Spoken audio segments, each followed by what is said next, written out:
Hi ಎಲ್ರಿಗೂ ನಮಸ್ಕಾರ ಸ್ನೇಹಿತರೆ, ಯೂನಿವರ್ಸ್ ಲವ್ ಚಾನಲ್ಗೆ ನಿಮ್ಮೆಲ್ರಿಗೂ ಸ್ವಾಗತ.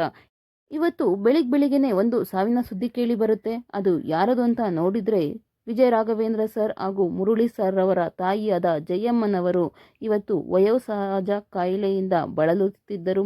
ಹಾಗೆ ಚಿಕಿತ್ಸೆ ಕೂಡ ಪಡೆದುಕೊಳ್ಳುತ್ತಿದ್ದರು. ಆದರೆ ಇವತ್ತು ಚಿಕಿತ್ಸೆ ಫಲಕಾರಿಯಾಗದೆ ಸಾವನ್ನಪ್ಪಿದ್ದಾರೆ.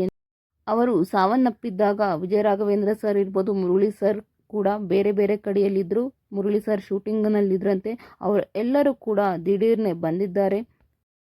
ಪ್ರೊಡ್ಯೂಸರ್, ಫಿಲ್ಮ್ ಚೇಂಬರ್ ಮಾಜಿ ಅಧ್ಯಕ್ಷರಾದ ಚೆನ್ನೇಗೌಡರವರ ಧರ್ಮಪತ್ನಿಯಾದ ಜಯಮ್ಮನವರಿಗೆ ಆಲ್ರೆಡಿ 74 ವರ್ಷವಾಗಿತ್ತು. ತುಂಬ ವರ್ಷಗಳಿಂದ ವಯೋಸಹಜ ಕಾಯಿಲೆಯಿಂದ ಬಳಲ್ತಿದ್ದರಂತೆ. ತುಂಬ ವರ್ಷದಿಂದ ಮೆಡಿಸಿನನ್ನು ತಗೊಳ್ತಾ ಇದ್ರಂತೆ. ಆದರೆ ಯಾವುದೂ ಕೂಡ ಇವತ್ತು ಫಲಕಾರಿಯಾಗದೆ ಸಾವನ್ನಪ್ಪಿದ್ದಾರೆ. ನಟ ವಿಜಯ ರಾಘವೇಂದ್ರ ಹಾಗೂ ಶ್ರೀ ಮುರಳಿಯವರು ತನ್ನ ತಾಯಿಯ ಮುಂದೆ ಕಣ್ಣೀರಿಡುತ್ತಾ ಇಬ್ಬರು ಕೂಡ ಅಳುತ್ತಿದ್ದಾರೆ. ಅದರಲ್ಲೂ ನಟ ವಿಜಯ ರಾಘವೇಂದ್ರರವರಿಗಂತೂ ಇನ್ನಿಲ್ಲದ ಸಂಕಟ ಅಂತಲೇ ಹೇಳಬಹುದು. ಯಾಕೆಂದರೆ ತನ್ನ ಹೆಂಡತಿಯನ್ನು ಕಳೆದುಕೊಂಡು ಇನ್ನು ಕೆಲ ವರ್ಷಗಳೇ ಕಳೆದಿದೆ. ಆಲ್ರೆಡಿ ತನ್ನ ತಾಯಿಯನ್ನು ಕೂಡ ಕಳೆದುಕೊಂಡಿದ್ದಾರೆ.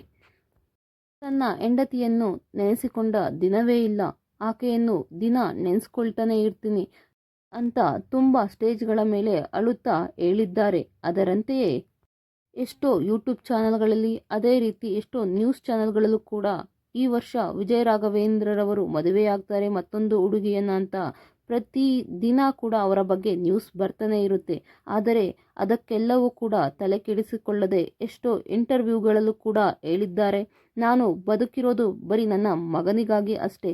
ಯಾವಾಗಲೂ ನನ್ನ ಹೆಂಡತಿ ನನ್ನ ಮನಸ್ಸಿನಲ್ಲೇ ಇರುತ್ತಾಳೆ. ನಾನು ಯಾವತ್ತಿಗೂ ಕೂಡ ಮದುವೆಯಾಗೋದಿಲ್ಲ ಅಂತಲೇ ವಿಜಯ ರಾಘವೇಂದ್ರರವರು ಹೇಳಿರೋದು. ಇನ್ನು ಇವತ್ತು ಸಾವನ್ನಪ್ಪಿರುವ ಜಯಮ್ಮನವರಿಗೂ ಕೂಡ ಅವರ ಆತ್ಮಕ್ಕೆ ಶಾಂತಿ ಸಿಗಲಿ ಎಂದು ಕೇಳಿಕೊಳ್ಳೋಣ.